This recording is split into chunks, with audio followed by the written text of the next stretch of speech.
तमाम हिंदू बांधवांनो, भगिनी आणि मातांनो, मगाशी भास्करराव बोलत होते तेव्हापासून यांचा आग्रह आहे, नाही जाऊ द्या, रविवार आहे, कोंबडी वडे तर झालेच पाहिजेत ना.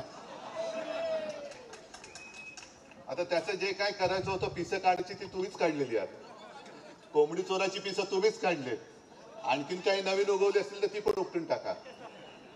आणि मी इथे एवढा आलोय, उगाच माझं तोंड खराब करून घ्यायला आलेलं नाही.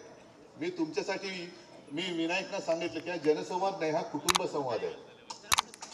तुम्ही माझं कुटुंब आहात. आणि अनेकदा मी बोललेलो आहे की आजपर्यंत महाराष्ट्राला अनेक मुख्यमंत्री लाभले, यापुढे सुद्धा लाभतील.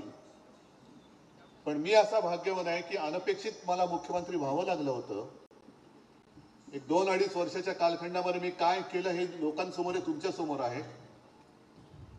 आणि कोणालाही नाही असं प्रेम, ते म्हणजे मला तुम्ही सगळेजण कुटुंबातलं एक सदस्य मानतात, हे माझं खूप मोठं भाग्य आहे.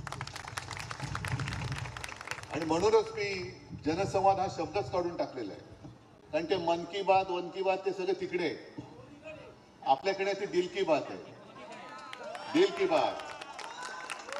कारण मनामध्ये काळबेर असू शकतं. राजकारणातील प्रत्येक अचूक बातमीचे सर्वात आधी अपडेट्स मिळवण्यासाठी सरकारनामाच्या सर्व सोशल मीडिया प्लॅटफॉर्मला लाईक, फॉलो आणि सबस्क्राईब करा. तसंच सर्व नोटिफिकेशनसाठी बेल आयकॉन प्रेस करायला विसरू नका.